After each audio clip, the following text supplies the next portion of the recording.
মায়ার মনটা অনেক ভালো। সত্যি হলো তো আমার বউ। আমি জানি তোমরা এরকম বউ পাবে না। ফোনটা দেওয়ার পরে মায়া রেগে গেল আর একটু দূরে চলে গেল। আমি তখন মেঘলার সাথে কথা বলছি। আমি বললাম, কে আপনি, আমাকে কেন চাচ্ছেন? মেঘলা বলল, আমি তোমার ছোটবেলার বন্ধু মেঘলা। এত তাড়াতাড়ি ভুলে গেলে? আমি বললাম, সরি মেঘলা, আমি তোমারে চিনতে পারি নাই। মেঘলা বলল, আচ্ছা তো কেমন আছো রাব্বি, আর এখন কোথায় আছো? আমি বললাম, সিঙ্গাপুরে আসছি হানিমুনে। মেঘলা বলল, আমিও তো সিঙ্গাপুরে থাকি। তা তুমি কোথায় থাকো, ঠিকানাটা দেবে একটু? আমি বললাম, কি করবে ঠিকানা দিয়ে? মেঘলা বলল, কিছু গুরুত্বপূর্ণ কথা ছিল। আমি বললাম, ঠিক আছে নাও। তারপর আমি মেঘলাকে ঠিকানা দিলাম। মেঘলার সাথে কথা শেষ করে মায়াকে খুঁজছি, কিন্তু তাকে দেখতে পাচ্ছি না। আরে এখানে তো ছিল মায়া, আর তাকে খুঁজে পাওয়া যাচ্ছে না। আমার তো চিন্তা হচ্ছে। মায়া খুব অভিমানী, আবার অভিমানের জন্য সবকিছু করে বসে। আমি পুরো পার্কটা খুব ভালো করে খুঁজলাম, কিন্তু কোথাও ওকে পাচ্ছি না। তাও বারবার খুঁজতে থাকি। খুঁজতে খুঁজতে দেখি বাগানের এক কোনায় বসে আছে মায়া। সেখানে কেউ যায় না, মন মারা হয়ে বসে আছে, কোনো কথা নয়, চুপচাপ বসে আছে। আমি বললাম, মায়া তোমার কি হয়েছে, এখানে একা একা কি করছো? আমি কতক্ষণ ধরে তোমাকে খুঁজতেছি। মায়া কোনো কথা বলছে না। আমি বললাম, কি হলো মায়া, কিছু বলো না কেন? তুমি কথা না বললে আমার খারাপ লাগে। আমি এসব বলছি, তখন মায়া উচ্চ সুরে কেটে দিয়ে আমাকে জড়িয়ে ধরলো। আমি বললাম, কি হলো মায়া, কাঁদছো কেন, হঠাৎ তোমার কি হলো? মায়া বলল, তুমি বুঝবা না, তুমি তো কিছুই বুঝো না। এই বলে মায়া আমারে আরো শক্ত করে ধরলো। আমি বললাম, এই কি হয়েছে, কেঁদো না, কি হয়েছে তোমার? এখানে সবাই দেখছে আমাদের। মায়া বলল, তো কি হয়েছে? আমি বললাম, এই মায়া সিলিগেট করো না প্লিজ, সকলে দেখছে কি মনে করবে? এইসব বলতে বলতে মায়া আরো বেশি রেগে যায়, বাসার দিকে রওনা দিচ্ছে। তখন আমি বললাম, তুমি একা কোথায় যাচ্ছ? হুম, একা গেলে রাস্তায় বিপদ হতে পারে। মায়া বলল, হলে হবে, তাতে তোর কি? আমি বললাম, আবার তুই? মায়া বলল, তোরে কি ভালোভাবে বলতে হবে? এই বলে মায়া একটা গাড়ি ধরে বাসার দিকে রওনা দিল। আমি তার পিছন পিছন আরেকটা গাড়ি নিয়ে আসছি। যাই হোক, হাজার হলেও বউকে তো আর বিপদে ফেলতে পারি না। কি জন্য রাগ হলো সেটাই আমি ভেবে পাচ্ছি না। মনে হয় মেঘলার ফোন আসার পর থেকে এবার বিষয়টা ক্লিয়ার হলাম। আমি তার পিছন পিছন বাসায় গিয়ে পৌঁছালাম। দেখি মায়া রেগে বিছানায় বসে আছে, কোনো শব্দ নেই, চোখ মুখে গম্ভীর ভাব। আমি মায়ার পাশে বসলাম, মায়ের হাত ধরে মায়ের চোখের দিকে তাকিয়ে, এই মায়া এমন করো না প্লিজ, দেখো তোমাকে আমি কত ভালোবাসি, আর তুমি আমাকে এভাবে কষ্ট দিচ্ছ। তোমাকে ছাড়া আমার সবকিছুই অসম্ভব। প্লিজ মায়া, কি হয়েছে আমাকে খুলে বলো। মায়া বলল, তো তখন মেঘলা নামের মেয়েটার সাথে কথা বললে কেন, ও তোর কি হই? আমি বললাম, তুমি যা ভাবছো তা না, মেঘলা আমার ছোটবেলার বন্ধু। তো তুমি এই কারণে আমার সাথে খারাপ ব্যবহার করছো? মায়া বলল, করবো না, আমাকে ছেড়ে তুমি অন্য মেয়েদের সাথে কথা বলছো, এটা আমি মোটেও সহ্য করতে পারছিলাম না। আমি বললাম, ঠিক আছে বাবা, আর কথা বলবো না, শুধু তোমার সাথেই বলবো, ঠিক আছে? এবার একটু হাসো। মায়া একটা মুচকি হাসি দিল। কি সুন্দর লাগছে মায়াকে, বলে বুঝাতে পারবো না। অনেক কষ্টে মায়ার রাগ ভাঙাতে পারছে। ডিনার শেষে রুমে আসলাম দুইজন। আমি একটু ল্যাপটপ চালু করে কাজ করছি। মায়া বিছানায় শুয়ে আছে, আমি কাজে ব্যস্ত। একটু পরে মায়া বলল, তোমার কাজ শেষ হলো, তুমি ঘুমাবা না? আমি বললাম, না তুমি ঘুমাও, একটু কাজ আছে।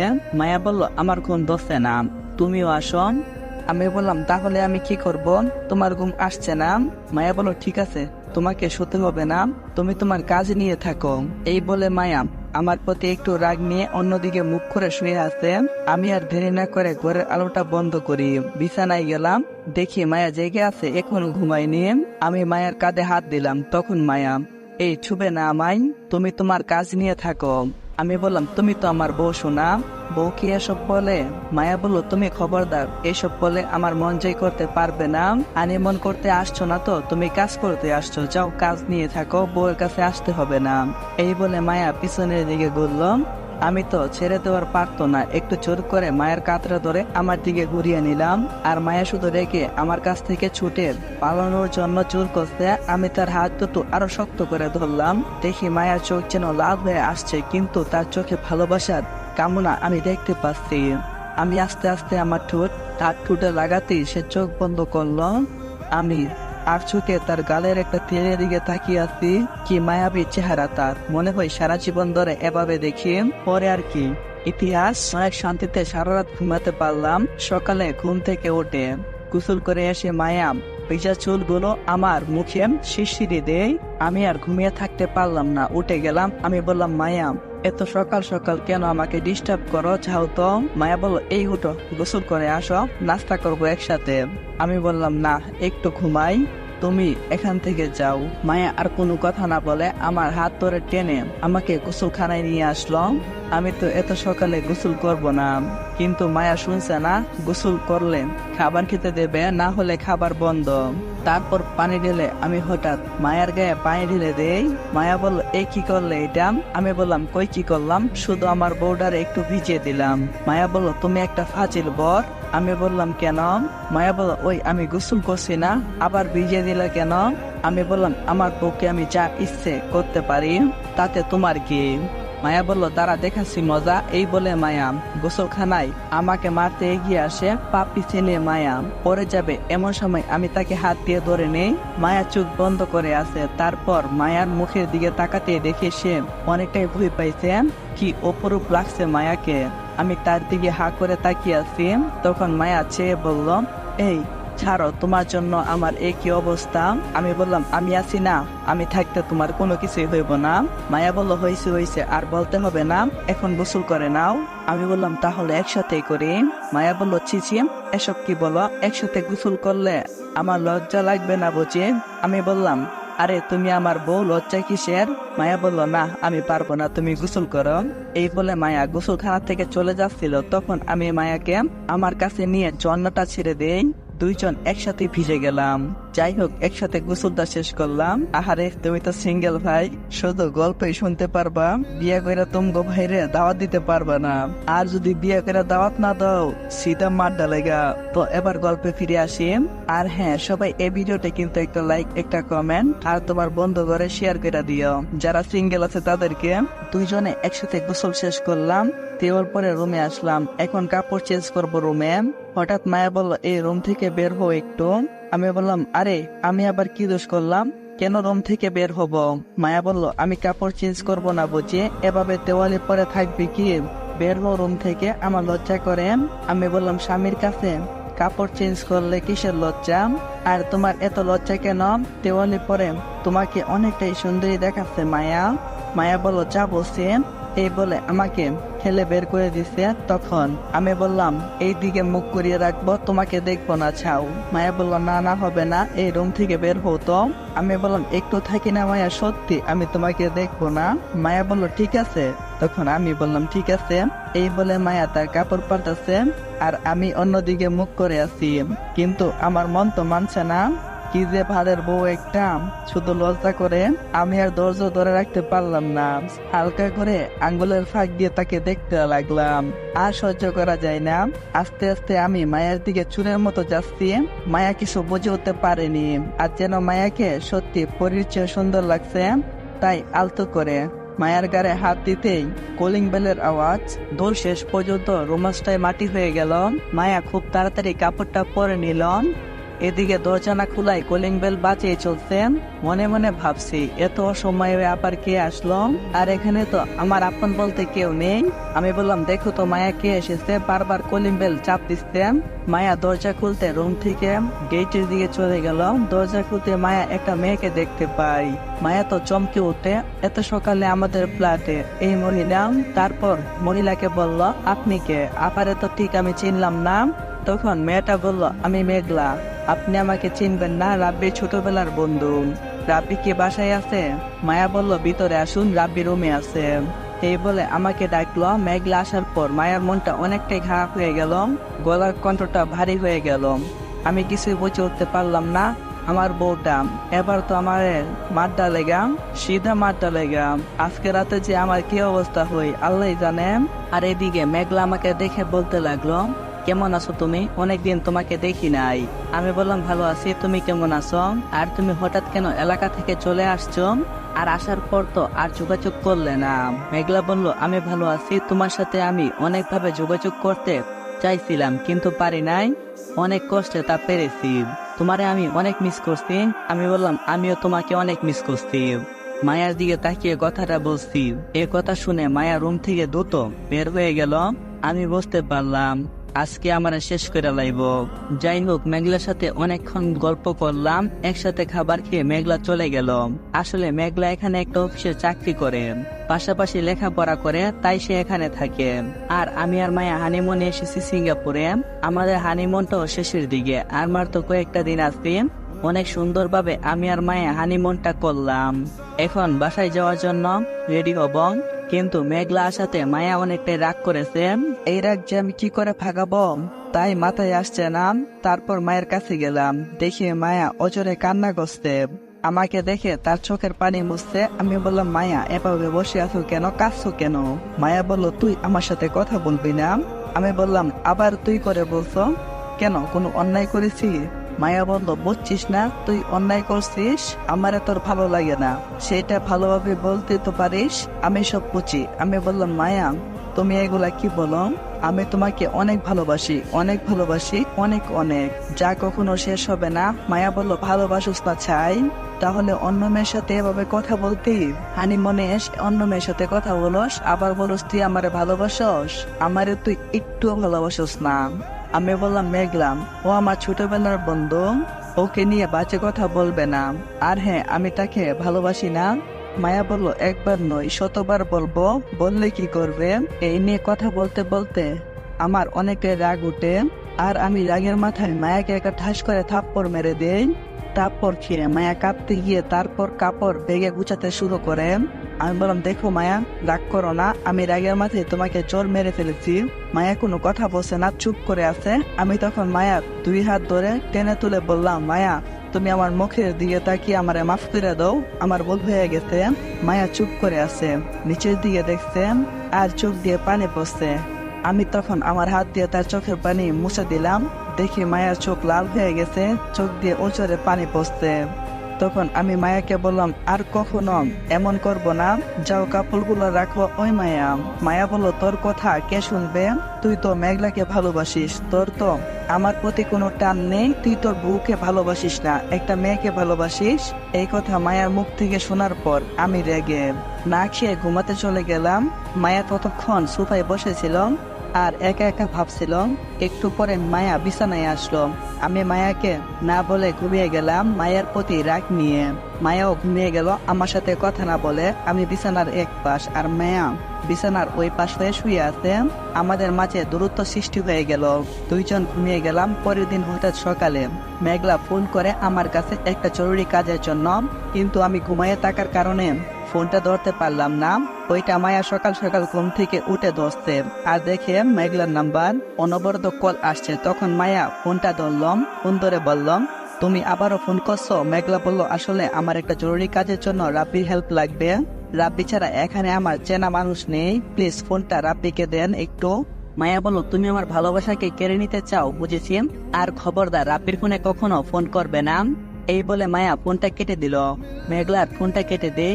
মেঘলা চিন্তায় পড়ে যায়। পরে অনেকবার কল করলাম, কিন্তু কেউ রিসিভ করলো না। একটু পর আমি ঘুম থেকে উঠি, ফোন হাতে নিয়ে দেখি অনেক মিস কল। কল লিস্টটা চেক করলাম, দেখলাম মেঘলা ফোন করছে। আমি ঘটনাটা মায়ের কাছ থেকে জিগাই। মায়া কোনো কিছু বলল না। তখন হঠাৎ মেঘলার ফোন, আমি মেঘলার ফোনটা ধরলাম। তারপর মেঘলা আমাকে সবকিছু খুলে বললাম। ঘটনা সবকিছু শুনে মায়ের প্রতি অনেক রাগ হয়ে গেল। কেন মায়া মেঘলার সাথে এত খারাপ ব্যবহার করছে? তারপর আমি মায়াকে বললাম, মেঘলা ফোন করছিল, তার সাথে তুমি কি ব্যবহার করছো, কি খারাপ কথা বলছো, আর তুমি আমাকে মিথ্যা কথা বলছো? মায়া বলল, না মানে আমি তোমাকে মিথ্যা বলতে চাইনি। আমি বললাম, তাহলে বললে কেন, আর মেঘলার সাথে খারাপ ব্যবহার করলে কেন? জানো না মেঘলা আমার ছোটবেলার ফ্রেন্ড হয়। মায়া বলল, এবার বুঝি মেঘলা আমার থেকে বড় হয়ে গেল।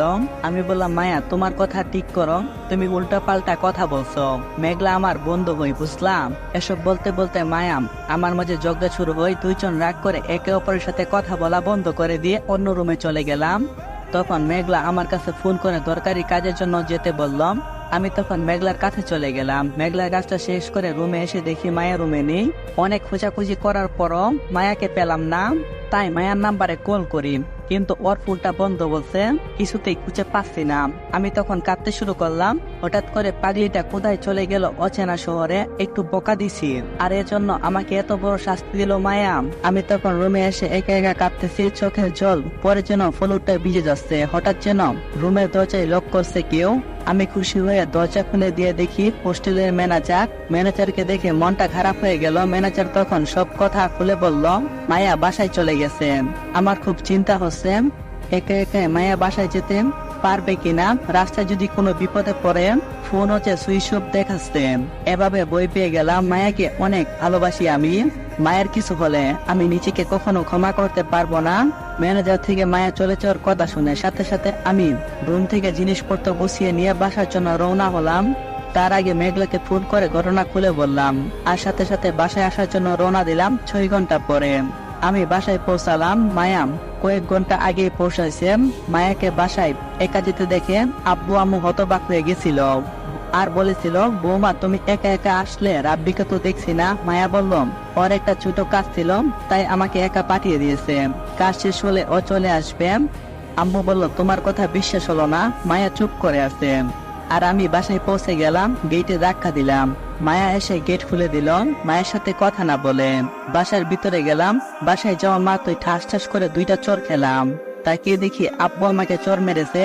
চোর দেখে মায়া অনেকটাই ভয় পাইছিল আর কান্না করে দিয়েছিল। আমি চোখ ধরে তাকিয়ে দেখি আব্বু রেগে আছেন। তার বড় বড় চোখ বের করে আমার দিকে তাকিয়ে আছে আর বলল, আজ যদি বৌমার কিছু হয়ে যেত তাহলে কি হতো, নিজেকে কখনো ক্ষমা করতে পারতি? আমি চুপ হয়ে আছি। তখন আম্মু বলল, বৌমাকে তো এভাবে একা পাঠানো একদম ঠিক হয়নি। আনি মনে তোর আবার কিসের কাজ থাকে? আর কাজ থাকলে তুই কিনা আজকে তোর বউকে পাঠিয়ে দিলি বাসায়? আমি উত্তরে কোনো কিছু বলছি না, চুপ হয়ে আছি। তার কারণ হলো মেঘলার কথা আব্বু আর আম্মুকে বলতে পারছি না। আমি তো পুরো লজ্জিত হয়ে গেলাম আর মায়ের দিকে রেগে তাকালাম। দেখছি মায়া মাথা নিচু করলো। আব্বু বললো, কিরে রাব্বি, উত্তর দেশ না কেন? আমি বললাম, না মানে বাবা, কিছুই বলতে পারছি না। বাবাকে দেখে অনেকটাই ভয় পাচ্ছি। আব্বু বললো, কি মানে করছিস? আজ মাফ করে দিলাম তোকে, যা বৌমাকে দিয়ে রেস্ট নে, অনেক দূর থেকে ভ্রমণ করে আসছিস। আমি আর মায়া রুমে চলে গেলাম। গিয়ে ভাব এখন মায়াকে এসব ব্যাপারে প্রশ্ন না করাই ভালো। আব্বু আম্মুর গাল খেয়ে এমনিতেই মাথাটা গরম হয়ে আছে। আমি চুপচাপ আছি, মায়া চুপ করে আছে। কিছুক্ষণ পর বিছানায় চুপ করে থাকার পর খাবার খেতে গেলাম। খাওয়া শেষ করে রাতে রুমে এসে শুয়ে গেলাম। তখন আমি মায়াকে বললাম, তুমি আব্বু আম্মুকে মিথ্যা বললা কেন? আর তোমাকে এভাবে একা একা কে আসতে বলেছেন? মায়া বলল, কেন আসবো না, তুমি মেঘলাকে নিয়েই থাকো। আমি বললাম, দেখো মায়া, তোমাকে নিষেধ করেছি, এইগুলো বাদ দাও প্লিজ। মায়া বলল, সত্যি করে বলো তো, তুমি কি মেঘলাকে আদৌ ভালোবাসো? আমি তখন মায়ার 2 গারে হাত দিয়ে বললাম, তোমাকে ভালোবাসি, শুধু তোমাকে ভালোবাসি, অন্য কাউকে না। এই কথা বলার পর আমার হাত সরিয়ে দিল আর বলল, খবরদার আমাকে টাচ করার চেষ্টাও করবি না।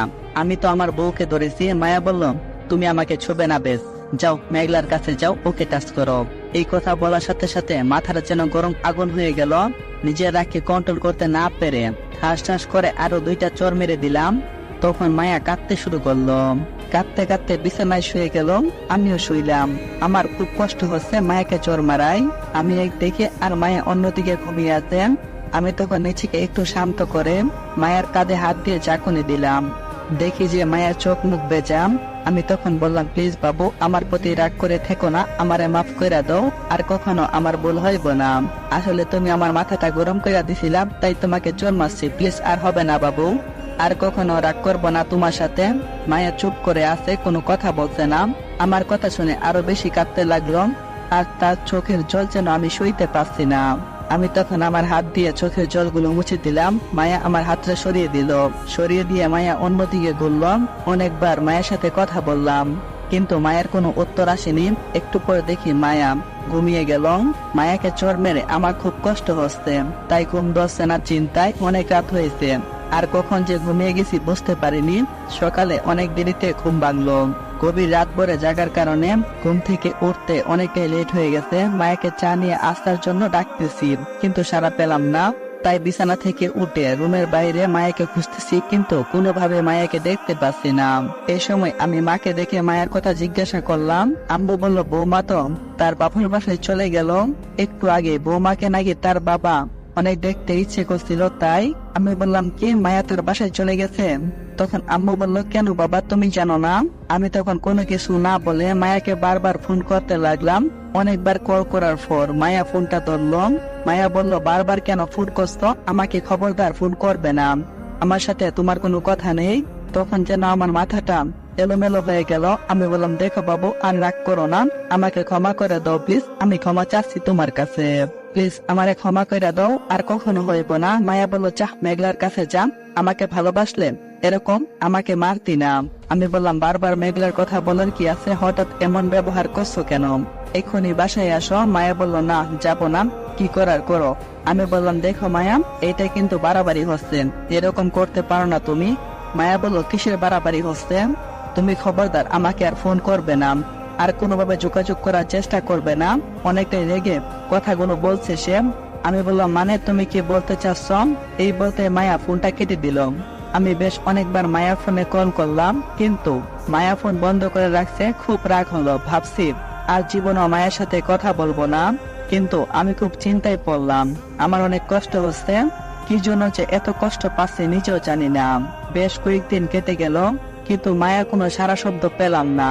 আমি আর এক মুহূর্ত থাকতে পারছি না মায়াকে ছাড়া। আমার খুব লজ্জা লাগছে।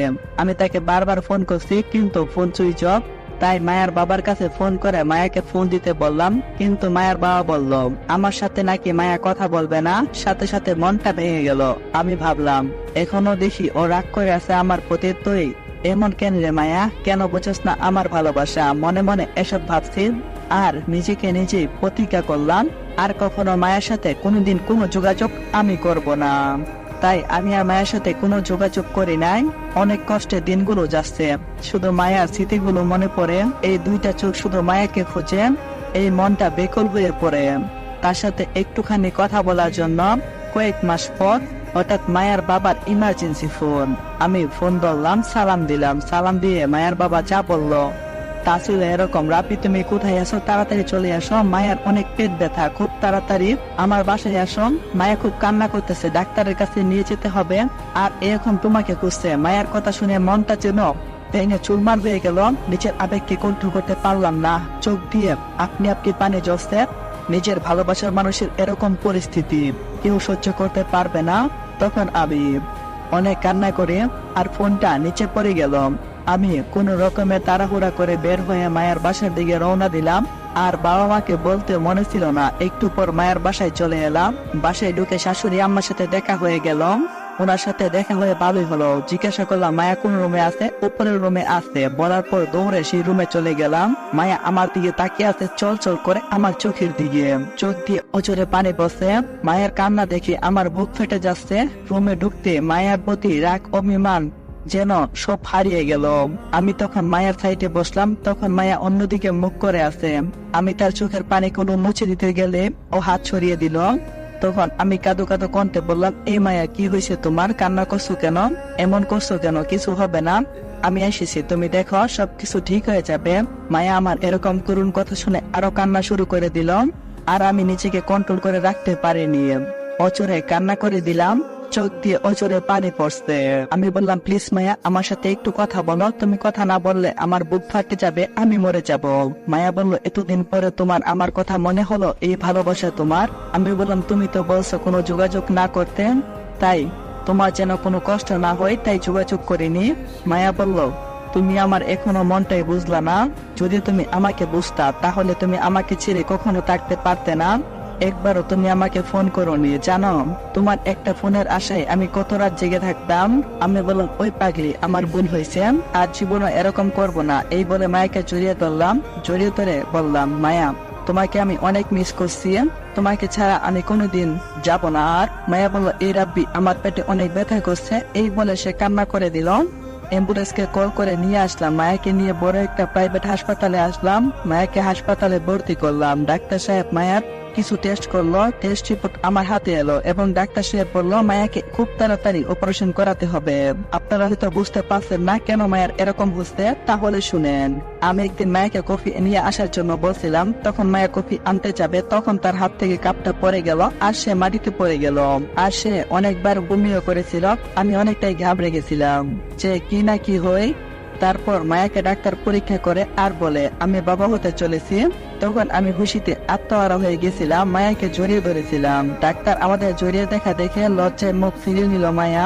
আপনাদেরকে এসব বলছি, হঠাৎ ডাক্তার সাহেব এসে বলল আজ মায়ার সিজারের অপারেশন করাতে হবে। ডাক্তারের কাছ থেকে কথাটা শুনে আমার বুকটা দুঃখ দুঃখ করছে। বাসার কেউ জানে না মায়াকে হাসপাতালে নিয়ে আসছে, তাই বাসায় সকলকে কল দিলাম, সকলে চলে আসলো। আমার খুব ভয় করছে, সবাই দোয়া করবেন ও যেন সুস্থ হয়ে বাসায় ফিরতে পারে। আব্বু আম্মু, মায়ের বাবা মা সহ বাড়ির সকলে অপারেশন রুমের সামনে বসে আছে, আর আমি একটু দূরে একটা সিটে বসে আছি। তখন হঠাৎ ডাক্তার সাহেব আসলো আর বলল রোগীর অবস্থা ক্রিটিক্যাল, না বাঁচার সম্ভাবনা, হয়তো তাকে বাঁচাতে পারবো না। এই কথাটা বলেন তিনি মুখটা মলিন করে ফেললেন, আর আমার হৃদয়টা যেন ভেঙে যাচ্ছে। আমি থমকে গেলাম, আমার মাথায় আকাশ ভেঙে পড়লো। আমার খুব ভয় করছে। মায়ার জন্য আল্লাহর নিকট প্রার্থনা করতে ভিতরে মায়া অপারেশন চলছে। এরকম সময় এশার নামাজের আজান কানে আসলো। আমি হাসপাতাল থেকে দৌড়ে লিফটের সামনে আসলাম, লিফট থেকে নেমে সোজা মসজিদে চলে গেলাম। মসজিদে এসে আল্লাহর কাছে প্রার্থনা করলাম, হে আল্লাহ, আজ পর্যন্ত আপনার কাছে আমি কোনো কিছু চাইনি, আজ শুধু আপনার কাছে একটা জিনিস চাইছি, আমার মায়াকে আমার কাছে ফিরিয়ে দাও। তুমি আমার থেকে আমার হৃৎপিণ্ডকে আলাদা করে দিও না, ওকে আমার বুকে ফিরিয়ে দাও। ওর কিছু হয়ে গেলে আমি বাঁচবো না। মায়া আমার নিঃশ্বাস, আমার বিশ্বাস, আমার ভালোবাসা। প্লিজ আমার থেকে ওরে দূর কইরো না, আমার বুকে ওরে ফিরিয়ে দাও। আমি মসজিদ থেকে চলে আসলাম, সেখানে এসে দেখি মায়ের অপারেশন চলছে। বেশ কিছুক্ষণ পর ডাক্তার সাহেব মন খারাপ করে মাথা নিচু করে অপারেশন রুম থেকে বের হয়ে আসলো। আমি বললাম কি হয়েছে ডাক্তার সাহেব? ডাক্তার সাহেব বলল সরি, আপনার স্ত্রী আর সন্তানকে। আমি বললাম কি হলো? ডাক্তার সাহেব কোনো কিছু বলছে না।